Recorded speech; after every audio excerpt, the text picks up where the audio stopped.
You know the feeling. It isn't anger. It isn't even fear. It is a visceral, heavy silence that starts at the base of your skull. You see a text message, maybe from a friend, maybe a simple, "How are you?" And instead of replying, a wall slams down. A physical inability to type. You freeze. You put the phone away. You vanish.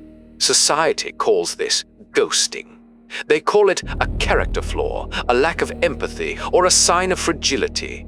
They tell you that you are broken because you cannot maintain the constant, low-level hum of connection that the modern world demands.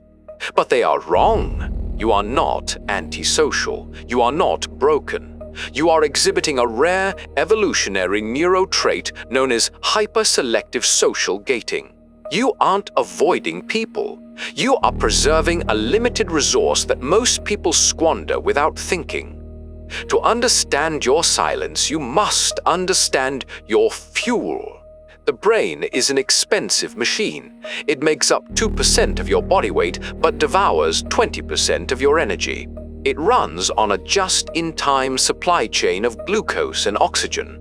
For most people, social interaction is a low-cost activity. They skim the surface. But for you, interaction is high definition. When you interact, you are not just listening. You are running complex, high-resolution simulations of the other person's mind.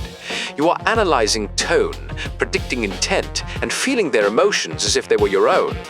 This burns through your brain's energy reserves, specifically your astrocytic glycogen, at an accelerated rate. When you suddenly go dark, you aren't being rude. You have hit a state of metabolic insolvency. Your brain has literally run out of the fuel required to care. The ghosting is a biological circuit breaker. It trips to stop you from burning out the system completely. Have you noticed a paradox?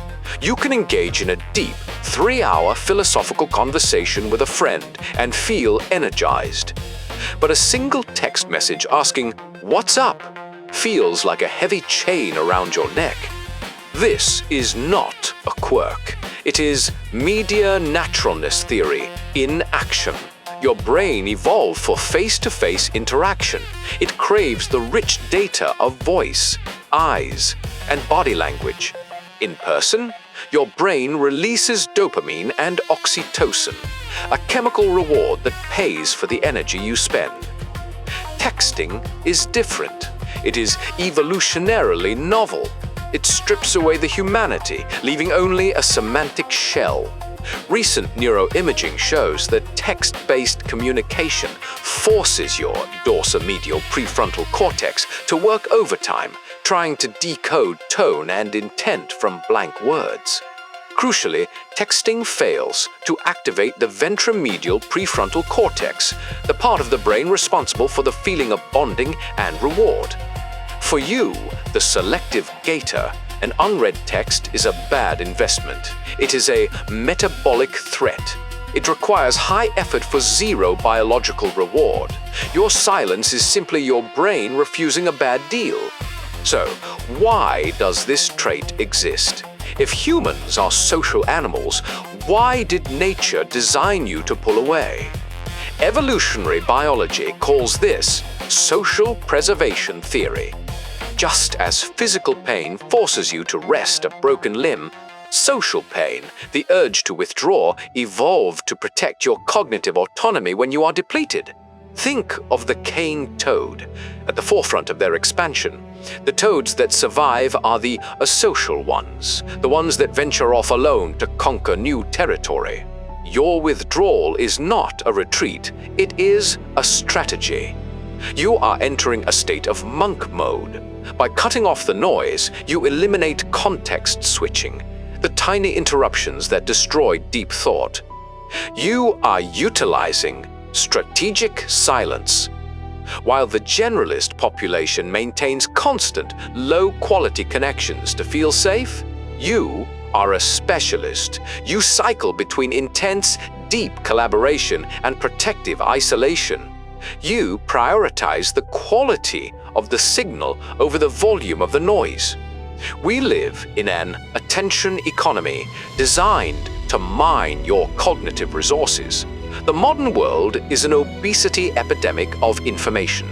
Most people have leaky boundaries. They let the world flood in, diluting their essence in a sea of digital small talk.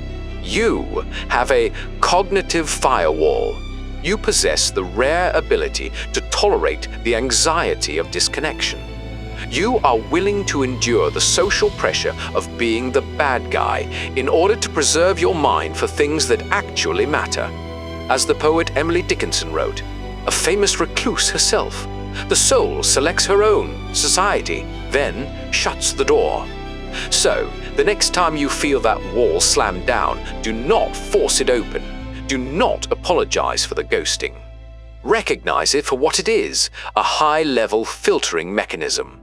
Your silence is not an act of war against others. It is an act of preservation for yourself. It is the only way to ensure that when you do finally speak, you have the energy to say something true